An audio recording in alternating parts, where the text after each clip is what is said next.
Parole, monsieur.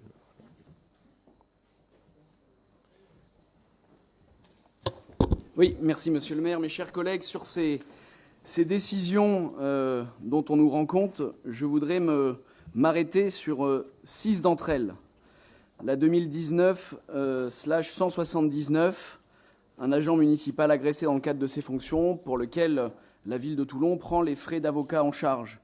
La 2020/018, la 2020/021, la 22, la 23, la 24, 6 dossiers de policiers municipaux agressés pour lesquels la ville prend en charge leurs frais d'avocat. Et c'est tout à fait louable de la part de la ville de prendre en charge ces frais parce que les agents de la police municipale, comme les agents d'ailleurs de la police nationale, sont sur le terrain pour notre sécurité, pour notre protection.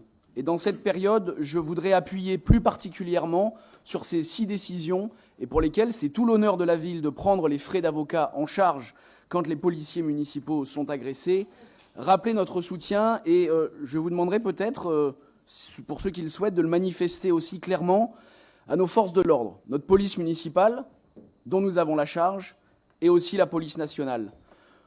En soi, chaque conseil municipal, on a ces policiers municipaux agressés pour lesquels on nous rend compte de la prise en charge des frais.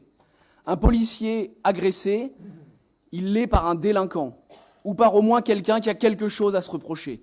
Parce que personne ne se rebelle au moment d'un contrôle ou d'une arrestation si on n'a rien à se reprocher. Dans cette période où on nous parle du racisme au sein de la police, je souhaitais vous faire partager notre indignation. Il y a des gens dans cette salle qui ont mis un genou à terre autour de ce pseudo-racisme dans la police. Des élus de ce conseil municipal qui ont manifesté par ce geste de soumission incroyable, la soumission en fait à la délinquance massive et à l'augmentation des faits d'insécurité que nous subissons depuis trop longtemps. Et s'il est de l'honneur de la ville de prendre en charge les frais d'avocat des policiers municipaux agressés, il est aussi de l'honneur de la ville de rappeler ce soutien. Parce que l'insécurité que nous vivons, et l'insécurité grandissante, insupportable, que beaucoup de nos concitoyens ne vivent que depuis trop longtemps, c'est aussi aujourd'hui autour de la police de la vivre.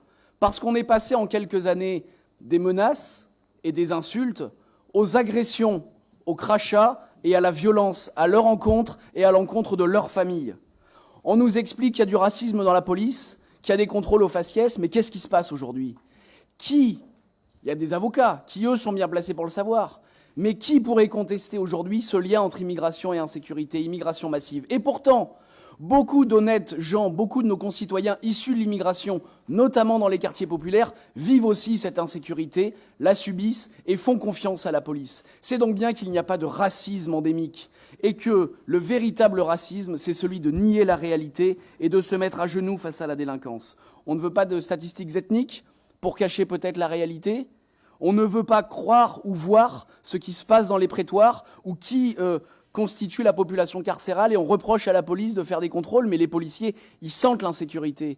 Ils savent reconnaître le délinquant, même quand il n'est pas forcément dans le cas de son action délinquante. Faisons-leur confiance et je souhaiterais encore une fois que pour les honnêtes gens issus de l'immigration, pour les Français de souche, pour tous les Français qui aujourd'hui, dans les quartiers populaires, ou en ville, ou dans les quartiers plus protégés, vivent l'insécurité, et bien que l'honneur soit rendu à nos forces de l'ordre. Non, nous ne mettrons jamais pour notre part un genou à terre, nous regarderons toujours la réalité en face, et nous continuerons de nous battre fièrement pour notre pays, avec nos forces de l'ordre, auxquelles on sait, quand il y arrive un problème, quand il y a un doute, eh bien c'est à eux à qui on fait appel et tout le monde est capable de les applaudir. Alors dans cette période, quand certains mettent des genoux à terre, fièrement, manifestons notre soutien aux forces de l'ordre. Je vous remercie.